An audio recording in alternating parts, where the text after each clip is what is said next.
What's up guys and welcome What's up guys and welcome back to my channel. I'm Anik, I'm a classical pianist, and today we're going to have a look at the octave technique inside of Chopin's Ballade No.1. Since I started to study all the ballades, I received so many messages of you guys asking me about different techniques, so I thought I'm going to dedicate different videos to each technique instead of trying to fit everything in just one single video. So here comes the very first video covering one of the basic techniques that you will need to be able to master the very first ballade. Now, of course, there are many more techniques that you will need as well, but in this video we are going to concentrate on fast octave runs since this is a technique that many people struggle with. Now, before we get into all the technical details, I want to emphasize that technique is not everything. Much more important is that you understand what the composer wants to express, and therefore it's always interesting to read a little bit about background stories and analyses about the works. Now, I know that not every one of you has the time to do all the research and dig deep into it, but there are people who already did this all for you. So let me introduce you to Apple Music Classical, an app that is only created for classical music. Here you'll be able to not just listen to the pieces but also read something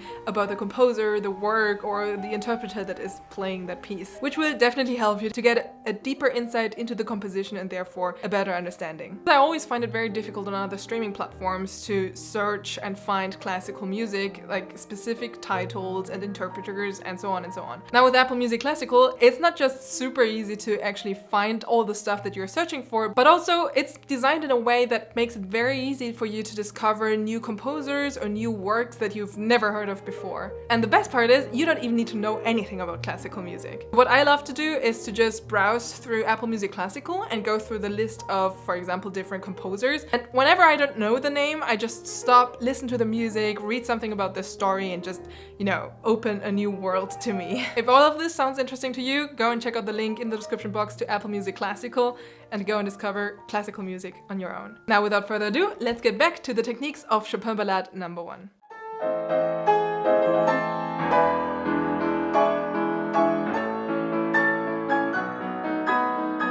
This part sounds so beautiful and it's emotionally so overwhelming, but then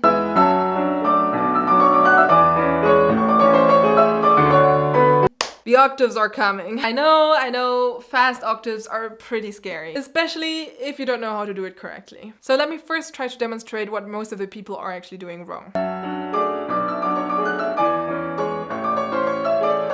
Here you can see the wrist is not moving, it's very stiff. The notes are played out of the arm, which makes the movement very big and therefore very slow. In most cases, you will also see the shoulders are going up, the elbows sticking very close to the body, and the back and head are going down. Most of the time, people tend to get very stiff in their arm and wrist, and they can't really build up the speed and the phrasing and control that we really need here, because your arm is just getting way too tensed and it's getting also very difficult to continue playing afterwards. So let me try to explain how to master it step by step. The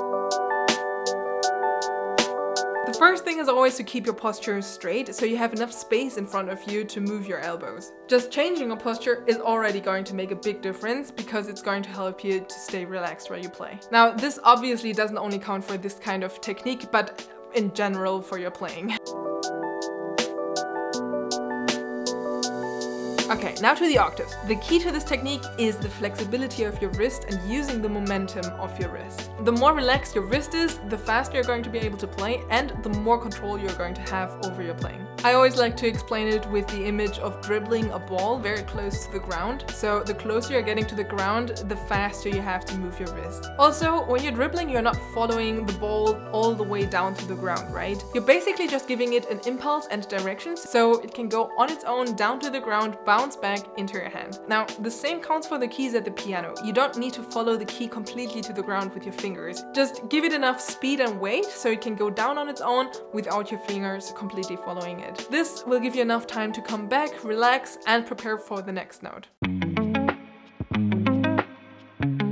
Okay, let's talk about different methods how to train these kind of things. Every time I'm giving my masterclasses and I'm asking what kind of methods my students are using to practice the pieces, it's always slowly and single-handed, which is already good. However, this is not enough. Now, for different techniques, there are different methods that you can use. What I would recommend is to start only with the first two notes. So out of this figure, We're just taking the first 2 notes and we are concentrating only on these first 2 notes.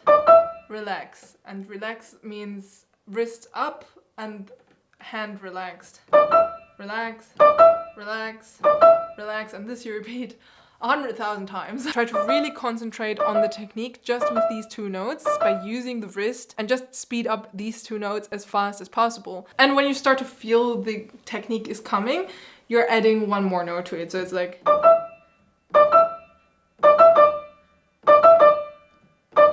But it's every time very important that you relax after you play the group. Like always, the success of your training always depends on how honest you are with yourself during your training. Because you are the one who is in charge of controlling yourself. So don't lie to yourself, don't rush into the next note, because the more you're patient with yourself and pay attention to all these details in the technique, the less mistakes you're going to have to deal with later. And yes, trust me, I've been there too. When I was younger, I also just rushed through different training methods, and in the end it always comes back to you and you will have to start over again. So don't waste your time and just really pay attention from the beginning. Another exercise would be to play scales. So in this case probably the easiest would be C major. Of course you can also expand it over 2 octaves, so and also the other direction.